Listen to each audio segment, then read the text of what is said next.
아침에 눈 뜨자마자 주식을 확인하는데 내가 가진 종목이 급락하고 있다. 기분이 나쁜 건 둘째치고 원인이 궁금하겠죠. 이 중에 이유가 반드시 있습니다.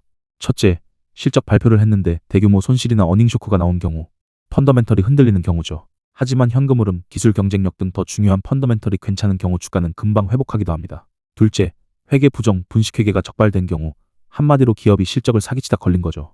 이건 신뢰가 무너지는 문제이기도 하지만 거래정지나 상장 폐지 위험으로 이어지기 때문에 빼박 악재가 됩니다. 셋째, 횡령, 배임 등 경영진의 범죄. 대표가 구속되어 경영 공백이 생기고 내부 혼란이 생기겠죠. 당연히 기업 이미지도 추락하기 때문에 하락을 면치 못하겠습니다. 넷째, 기업이 부채 상환 불능의 징조를 보이는 경우. 제일 최악은 파산 신청이 되고 나서야 알게 되는 것이죠. 그 경우 거래 정지가 되기 때문에 회생 절차를 밟지 않으면 구제의 기회조차 없이 휴지 조각이 된다고 보면 되는 것이고, 그 지경까지 안 가려면 현금 흐름이 잘 나오는지, 단기 부채 비중이 갑자기 올라가진 않은지 미리미리 파악을 해두는 것이 좋겠습니다. 다섯째, 규제 리스크. 규제를 위반하거나 정부의 제재 대상이 되는 경우입니다.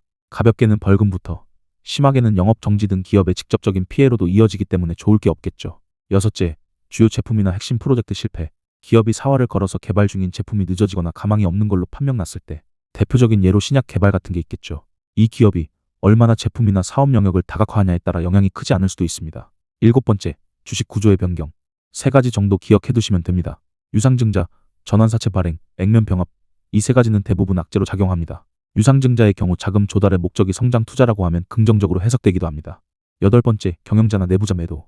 이거는 기업을 제일 잘하는 사람들이 이 주식은 보유할 가치가 없다고 홍보를 하는 셈이기 때문에 덩달아 탈출하는 분위기가 생기는 건 당연하겠죠. 그 밖에 상대적으로 타격이 덜 하긴 하지만 소송이나 리콜 등의 이슈로 주가가 하락하기도 합니다.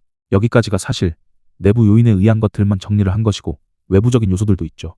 예를 들어 나는 가만히 있는데 옆에 경쟁사들이 치고 올라와서 경쟁에서 밀린다든지, 애널리스트가 목표가를 하향으로 때려버린다든지, 사실 그 목표가의 근거도 앞서 언급한 여러 가지 리스크들을 다 고려한 거겠지만 누군가의 해석이 주가의 악재로 작용할 수도 있는 겁니다.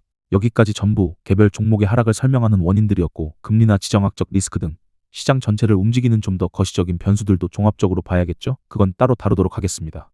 한 가지 확실한 거는 시장 참여자의 심리와 이것이 만들어내는 패턴 또한 이것들과는 별개로 주가의 움직임을 만들어내죠. 그래서 주식이 예측이 어려운 것이고, 가끔은 전문가들도 원인을 단순히 시장 심리로 일축하기도 합니다. 그 관점만으로 따지고 들어가는 것이 바로 차트 분석의 영역입니다.